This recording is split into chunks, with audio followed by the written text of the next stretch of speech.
Bienvenidos a Historiar.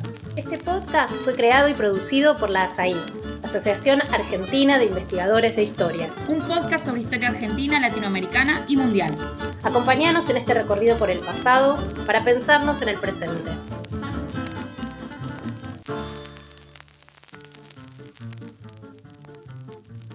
Bienvenidos y bienvenidas a un nuevo episodio de Historiar, el podcast de la Asociación Argentina de Investigadores e Investigadoras en Historia. Mi nombre es Pablo Priluca y soy estudiante del doctorado de Historia en la Universidad de Princeton, en Estados Unidos.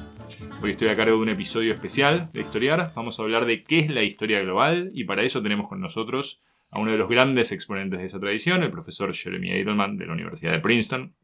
Jeremy es un historiador de larga trayectoria que comenzó como especialista en historia de América Latina, con un foco especial en la historia económica, pero que luego se fue expandiendo hacia otros temas. Él es de Canadá y realizó sus estudios de posgrado en Inglaterra, primero en la London School of Economics y luego en Oxford, donde obtendría su doctorado con una tesis bajo la supervisión de Patrick O'Brien. Y esa tesis sería la base de su primer libro, Frontier Development, Land, Labor and Capital on the Wheatlands of Argentina and Canada, 1890-1914, al que le siguieron Republic of Capital, Buenos Aires and the Legal Transformation of the Atlantic World, Sovereignty and Revolution in the Iberian Atlantic y Worldly Philosopher, The Odyssey of Albert Hirschman, la biografía de uno de los economistas más importantes del siglo XX y era también protagonista de una serie de televisión Netflix.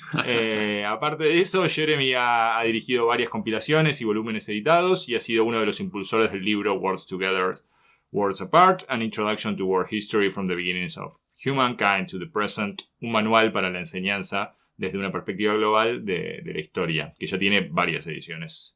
Como verán entonces, es un historiador de larga trayectoria, como decía antes. Hola Jeremy, muchas gracias por acompañarnos en este episodio. Un enorme placer, Pablo. Bueno, muy contentos de tenerte hoy. Y vamos a empezar por una pregunta más bien general. Si le tuvieras que explicar a uno de nuestros oyentes que no es historiador, ¿qué es la historia global? ¿Qué le dirías? Bueno, obviamente la respuesta casi natural de historiadores sería depende, ¿no? del contexto y del tiempo, porque es un campo que seguramente hablaríamos en un movimiento constante, en evolución, avances y atrasos a veces. Pero ahora, ¿qué sería la historia global? Tal vez es la pregunta, porque lo que era hace 15 años... sería otra cosa, exactamente. Ahora, la historia global actualmente es una pregunta abierta. La estamos preguntando a todos los practicantes del campo. Pero haríamos más hincapié en el estudio, en los procesos transversales que unifican y desunifican las sociedades. El estudio de procesos de migración, de integración, desintegración financiera, movimientos de ideas y migraciones de culturas a través de las fronteras hasta naturalizadas por los movimientos sociales más nacionales. Si le daría una personalidad básica en la historia global, sería tratar de trascender lo que podríamos llamar como metodología nacional, o methodological nationalism, o nacionalismo metodológico. Se entiende. Claro, y no naturalizar la nación como la entidad básica para la historia del pueblo. Bien. ¿Y vos cuándo dirías que, por un lado, que empezó a escribirse historia global y cuándo crees que empezó a funcionar como un campo en sí mismo? Porque no es lo mismo. Podía haber gente escribiendo historia global antes de que existiese la historia global como categoría. Sí, exactamente. Tal vez la segunda pregunta primero. ¿Cuándo es que se empezó a escribir la historia global conscientemente y llamado tal como historia global?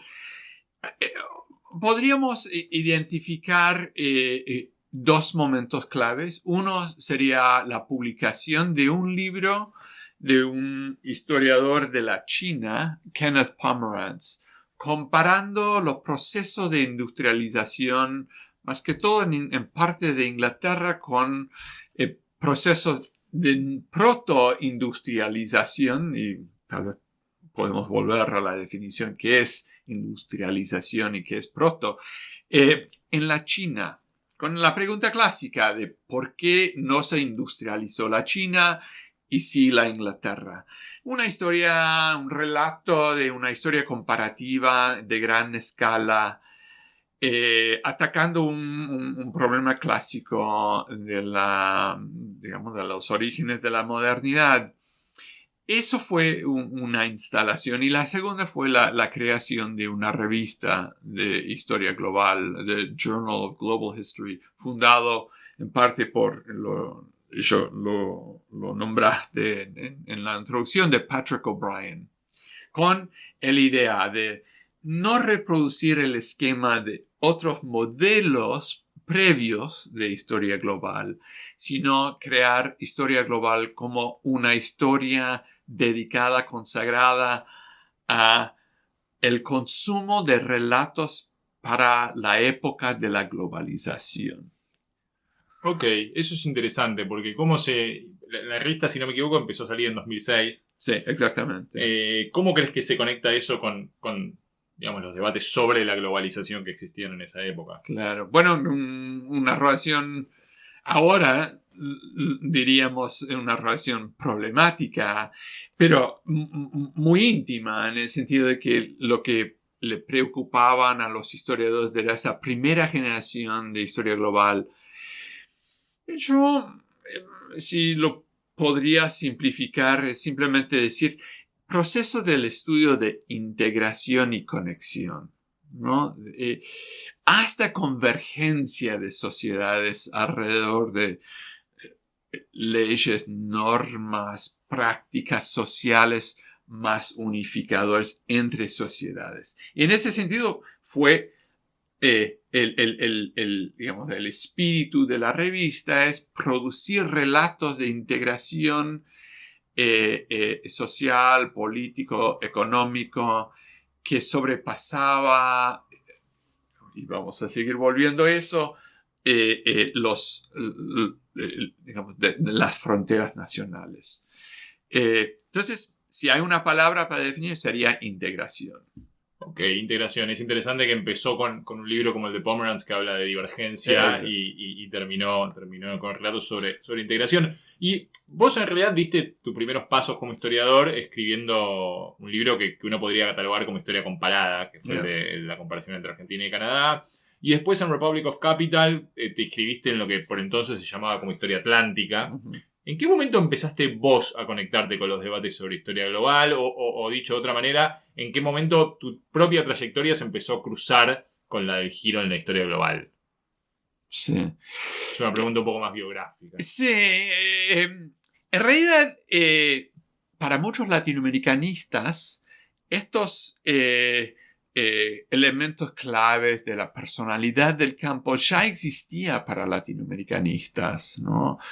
La cuestión de integración, la cuestión de dependencia, la cuestión de formar parte de un esquema más globalizada, fue mucho más natural para latinoamericanistas. Cuando yo empecé mis estudios de investigación para mi doctorado, ya se suponía la existencia, por ejemplo, de una cosa novedosa para muchos historiadores, especialmente de acá, en los Estados Unidos, en Europa, que sería el mercado mundial, ¿no? Para latinoamericanistas era un dado, ya se suponía la existencia, y la cuestión es la relación entre, digamos, un país periférico o semiperiférico con esa identidad global. Entonces, sin ser consciente de ser globalista, me imaginaba parte de una discusión sobre los procesos de relacionamiento con esa otra escala del poder, digamos, desde los inicios. Después, el paso, porque siempre me imaginaba como latinoamericanista con una óptica más comparativista, sería tal vez otra forma de modelar nuestras preguntas. cuando realmente nació esa idea de ser historiador de lo global, empezó con el proyecto de la escritura de ese libro, el texto sobre la historia del mundo, en el cual trabajamos un equipo de africanistas, latinoamericanistas, europeístas, intercambiando ideas e incluso argumentos, a veces feroces, sobre qué es lo que unificaba el relato humano en una escala más planetaria. Y fue a través de ese proyecto, aún antes del nacimiento de la revista del Journal Global History, nos preguntábamos, ¿no? ¿Qué es lo que conectaba la historia africana con la historia de la China, etcétera?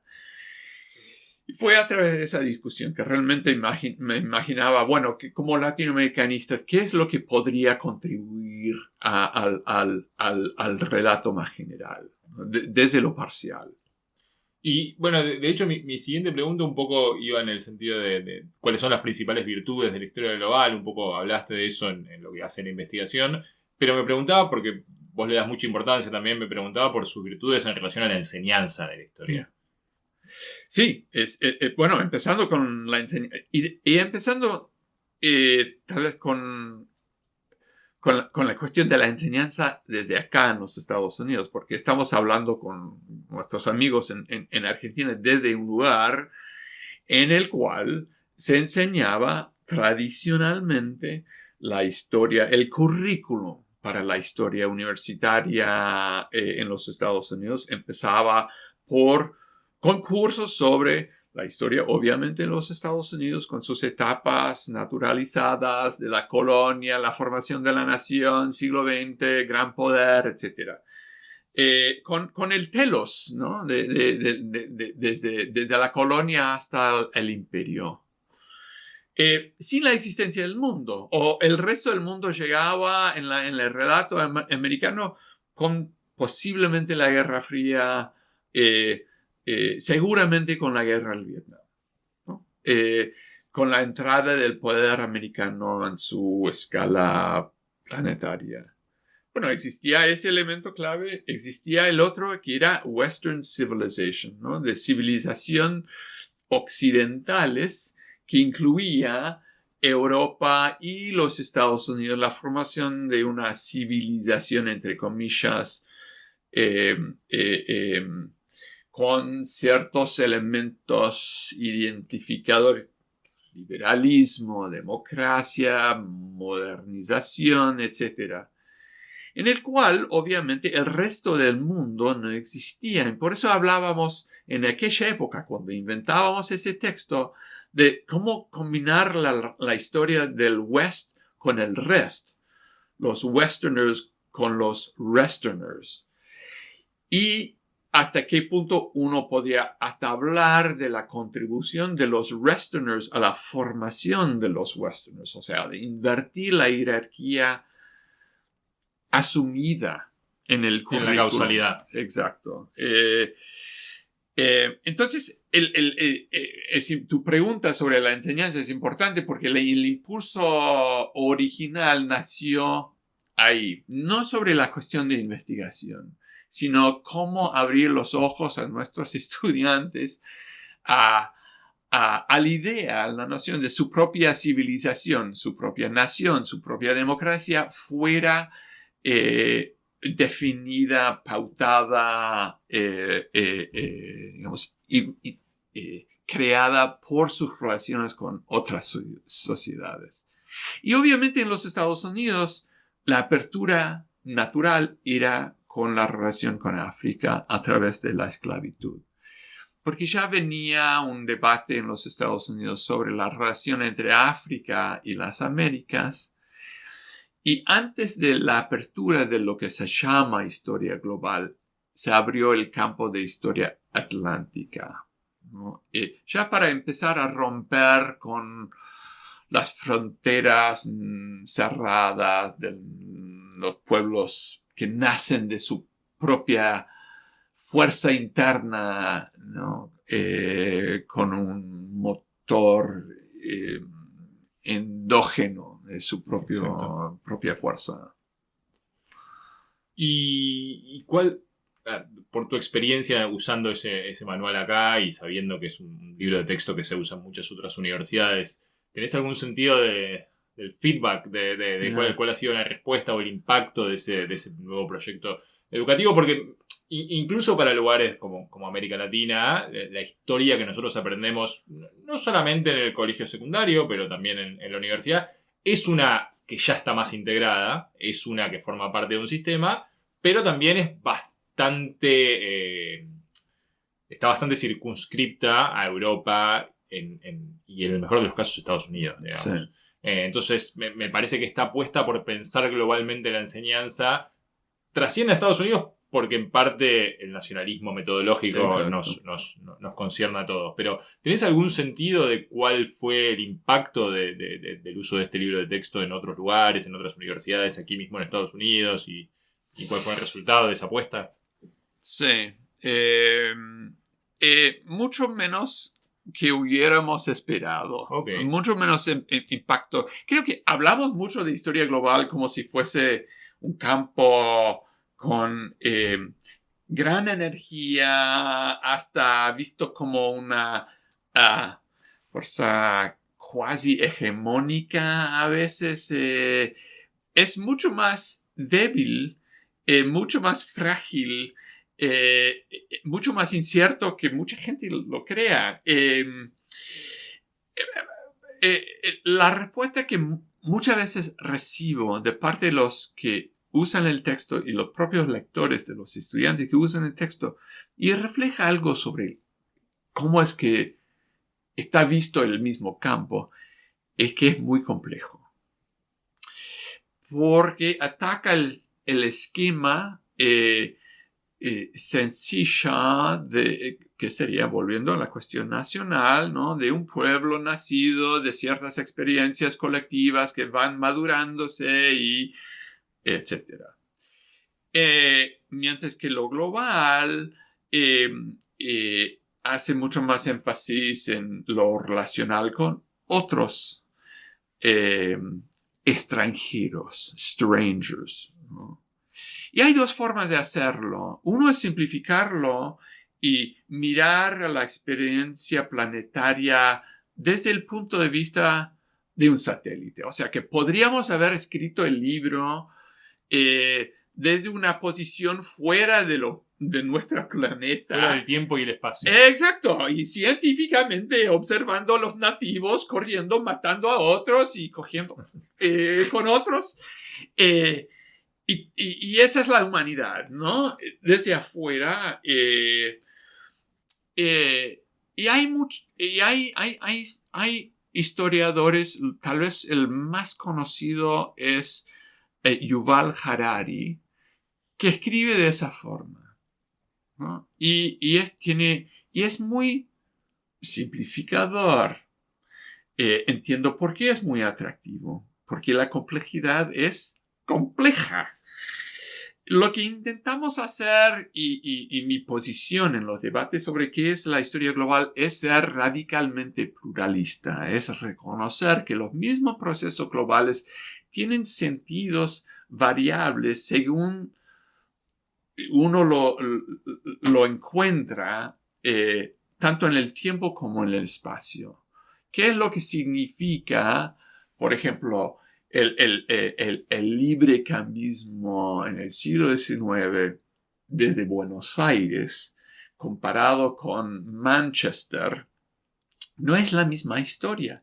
Son procesos muy conectados, pero la experiencia de ese proceso es muy variable. Y que uno tiene que reconocer el pluralismo de la experiencia del mundo y no siempre ir hacia lo unido. ¿Sí me entiendes? Sí, se entiende, Yeah. se entiende. Me estaba preguntando si hay una forma de unificar un relato plural, Sí. y de proveer una narrativa plural que no sea perderse en el detalle, que Sí. no sea perderse en las especificidades de, Sí. en Buenos Aires los comerciantes se juntaban en este club y en cambio en Manchester. Y cómo poder construir algo, justamente lo que vos dijiste, que sea atractivo, aparte de complejo. Claro. Bueno, y esa parte de trascender otra tentación, que sería dicotomizar entre decir, bueno, lo global es el contexto para lo local. Es decir, el local existe para detallar y vamos eligiendo los detalles para iluminar algo general. Pensemos un ejemplo para nuestros oyentes. Buen ejemplo. Uno sería, por ejemplo, un gran énfasis ahora sobre el cambio climático. Ok, a ver. Hubo un siglo, el siglo XIX, bueno, que empezó en el siglo XVI, que terminó, ya sabemos, en el siglo XVIII, pero un largo siglo de cambio ecológico gracias a una baja de temperatura y una sequía generalizada en el planeta, lo que se llama en inglés the Little Ice Age. Pero una crisis que coincidió, obviamente, con crisis de cosechas, de precios, etc. Y que una forma de analizar el efecto de la crisis o el shock ambiental es identificar cómo en todas las sociedades del mundo experimentaron escaseces, bajones de una declinación de reproducción y de fertilidad, etcétera, etcétera. Cuando en realidad sabemos cada vez más que el efecto de los procesos generales son muy heterogéneas. No todas las sociedades experimentaron el shock de la misma manera. Entonces, la primera escritura sobre el Little Ice Age hacía mucho hincapié, obviamente, con el eco, de pensar, no sé si la palabra es legible, pero antropocénicamente lo que estamos pasando ahora, es decir, que todo el mundo está unido en la misma experiencia. Y eso fue el relato inicial del Little Ice Age. Decía, bueno, que todas las sociedades tenían que ajustarse a esa nueva realidad natural.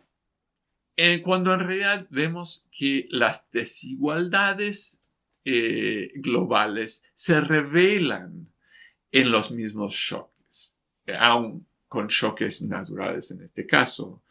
Porque el Little Ice Age no fue producto de actividad humana, sino una cruce de corrientes, erupciones volcánicas, etc. Entonces el ejemplo es la relación con lo ambiental, es decir, no hacer hincapié menos en lo general, sino el shock es general, pero la respuesta es muy variable, múltiple, pluralista. Y es muy importante hacer hincapié en eso, justamente porque creo que las narrativas de lo actual sobre el efecto climático es suponer que el ajuste, la crisis que estamos viviendo es igual, significa la misma cosa en todas partes del mundo, y no es así. Este es el podcast de ASAI, la Asociación Argentina de Investigadores en Historia. Te invitamos a asociarte y a seguirnos en las redes, en Twitter, en Facebook, en Instagram. Podés encontrar toda la información sobre la asociación en nuestra página, asai.org.ar. Te esperamos todos los sábados con un nuevo episodio de Historiar sobre los grandes temas de nuestro pasado, abordados por especialistas e historiadores profesionales de manera rigurosa y cordial. Seguimos con nuestro episodio de hoy. Hasta ahora hemos hablado de las virtudes de la historia global, pero vos hace ya unos años, en 2016, escribiste un ensayo que circuló bastante en el que alertaba sobre algunos de los posibles riesgos de la historia global y te preguntabas también por el futuro de la disciplina. ¿Querés contarnos un poco de esos riesgos y un poco de dónde está la historia global hoy? Yeah. Sí, eso fue, ese artículo, habría que recordarnos que hace 6 años, sí, 7 años, sí. La combinación, volviendo un poco hacia atrás, esa palabra integración, que fue tan clave para la primera generación de los globalistas, era casi triunfalista, ¿no? En su forma de conjugar el relato, ¿no? Integración que finalmente producía una noción de una hasta conciencia de lo global, una conciencia global. Y había muchos libros, artículos, incluso políticas imperiales. Hasta uno podría decir la invasión de Irak fue producto de ese zeitgeist del momento.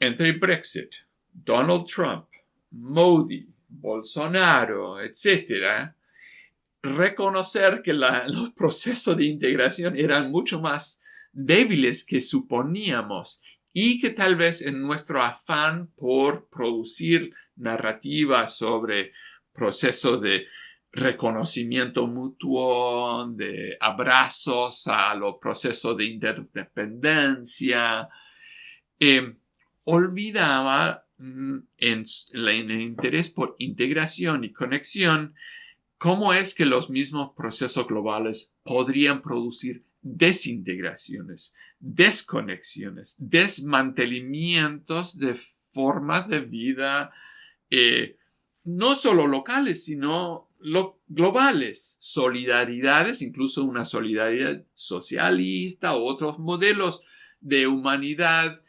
que la globalización producía rupturas.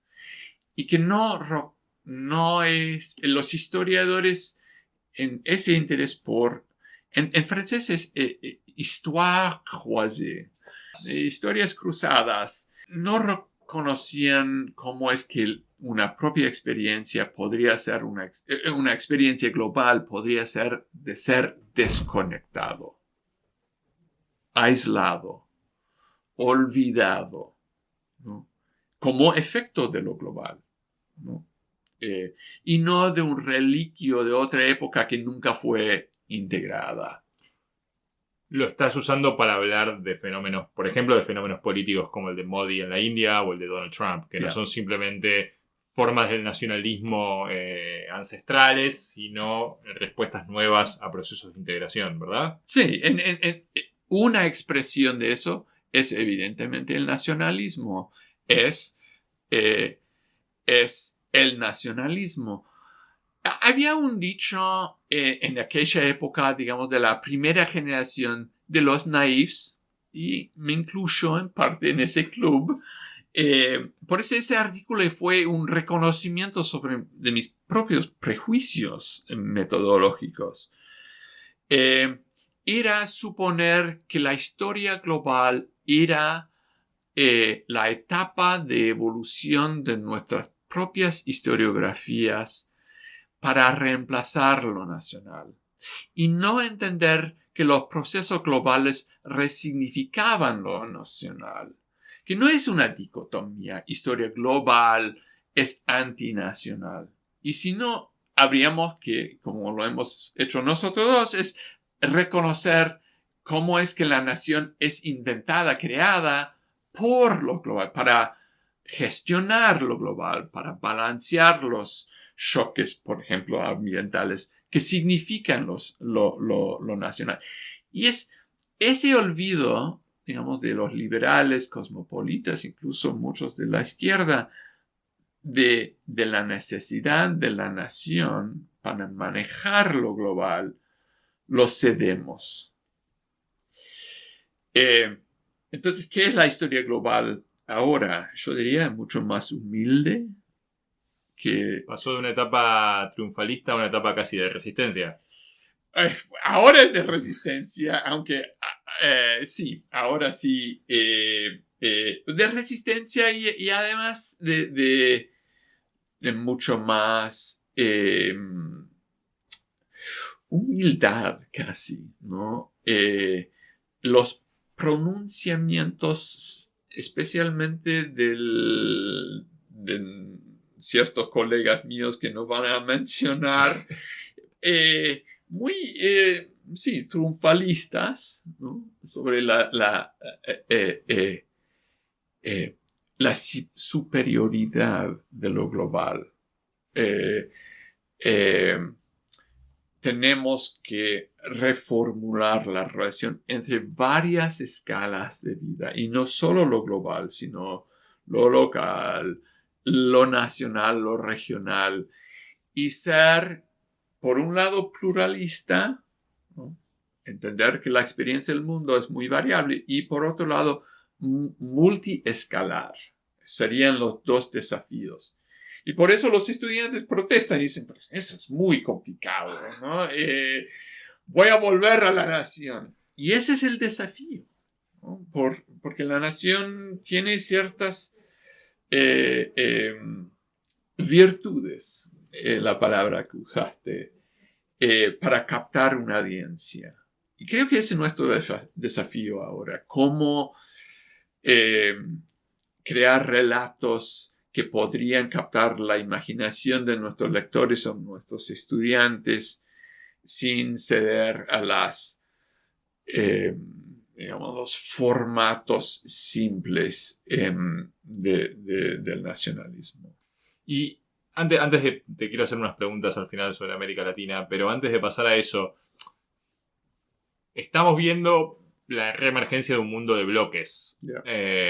Otra vez, no quiero decir que es parecido a lo que sucedió en los años de la Guerra Fría, pero efectivamente hay bloques geopolíticos que se están formando. Y si crees que eso puede tener un impacto en el modo que escribimos historia global, y si implica o va a implicar, consciente o inconscientemente, volver a historias más comparativas que globales. Es una buena pregunta. Y es posible. Es posible la vuelta de... Perdón, ¿y cuál dirías que es la diferencia entre lo comparativo y lo global? Como para que los oyentes... Bueno, la diferencia no es un poco de estilo, porque todo comparativista es global, es una forma de hacerlo global. Por eso el libro de Ken Pomeranz era visto como una historia global, o una forma de hacer historia global. Pero como habías dicho anteriormente, claro que él querría estudiar la divergencia entre dos sociedades, pero él reconoció y sigue reconociendo, Pomeranz, de que esos procesos económicos de transformación eran procesos sumergidos en algo más general que era la historia del capitalismo. El atraso de la China y la modernización de la economía inglesa, para simplificar su análisis comparativo, formaban parte de un proceso de reorganización de una división de labor a una escala global. Entonces siempre fue conectado, una forma de hacer historia global, pero clásicamente en la primera generación de los globalistas era para explicar la convergencia y no la divergencia. La cuestión es si la vuelta hacia los bloques producirían una nueva segmentación de nuestras historiografías, ¿no? Tal vez la vuelta en inglés, lo que se llamaba Area Studies, ¿no? El latinoamericanismo, estudios africanos que volveríamos. ¿Es posible? Yo creo que no. Hay procesos indudables que minan a una regionalización del mundo. Uno es el efecto climático, y toda una serie de experiencias que hemos vivido, como la pandemia, el efecto de una crisis financiera, que hace que vamos a siempre tener que producir historias globales, porque la interdependencia ha llegado a tal punto en que podríamos tener crisis, pero el proceso de interdependencia es irreversible, creo. Lo que yo esperaría es más tensión entre los diferentes modelos. Entonces, la necesidad en nuestros departamentos de historia y nuestras universidades, nuestras revistas y nuestras asociaciones es mantener canales de conversación entre defensores de distintos formatos geográficos del saber sobre el pasado. Para pasar por ahí al último punto, te quería preguntar cuál es el lugar que ocupa América Latina en la historia global, ya que estábamos hablando de los Area Studies. Yo entiendo que tenés un proyecto, un libro futuro sobre el lugar de América Latina en la historia global. No sé si es que nos puedas adelantar algo o al menos saber qué estás pensando en ese sentido y cómo pensás la integración de lo que fue tu primer campo de estudios en la historia global. Sí, realmente me gustaría tener una respuesta muy clara para vos, pero es justamente es un experimento en hacer historia multiescalar, ¿no? De imaginar América Latina como una zona particular con una serie de experiencias muy particularizadas sobre cómo era ser o participar, según tu punto de vista, globalizado. Empezando con los efectos de 1492, ¿no? Y el efecto por ejemplo, de la pandemia originaria que definió la zona que luego sería llamado en el siglo XIX América Latina. Y hasta uno podría decir que ese efecto de ese shock de las enfermedades conectadas con la conquista creó una serie de instituciones, prácticas, culturas y normas que influyeron cómo es que la región negoció sus varias relaciones con el resto del mundo. Entonces, ¿cómo conectar la historia de América Latina con la China en el siglo XVI, por ejemplo? Con África en el siglo XVIII, XIX, etc. Entonces, imaginar América Latina como una zona, una región en los cruces de los procesos globales. Y no solo escribir lo global desde Europa, como la región por lo cual todos los procesos de lo global se cruzaban. Entonces, nos daría, por ahora es mi hipótesis, una historia periférica de lo global. Muchos creo que me dirían ahora, bueno, ¿esa es original, ese relato? ¿No es que teníamos una noción de América Latina como zona periférica a lo global? Y hasta diría, sí, pero ese fue conjugado, ese relato dependentista, ese relato que exploraba el efecto del colonialismo de dependencia sin entender la interdependencia. Entonces, ¿cómo es que lo latinoamericano afectó al resto? También forma parte del relato que estoy experimentando. Muy interesante. Y ya que estamos con la historia multiescalar de múltiples escalas, de lo global, lo nacional, lo local, y lo cerrar regional, una pregunta también de la escala de lo biográfico individual. Vos viviste en Buenos Aires un tiempo mientras estabas haciendo tu investigación para la tesis doctoral, si no me equivoco, y de hecho enseñaste también en el viejo Instituto de Itela. Sí. ¿Cómo, durante los años finales del alfonsinismo, si no me acuerdo mal, cómo impactó esa experiencia de trabajar literalmente como un historiador global, digo, que circula a través de distintos lugares, pensando un proyecto comparativo en tus inquietudes por la historia global? Sí, es una pregunta muy personal, pero... Sí, es una buena pregunta. No, ¿qué decir? Bueno, tengo recuerdos, obviamente, pero, respuestas al azar. Uno es, aunque había estudiado la economía, no aprecié el significado de lo económico en la historia hasta que viví.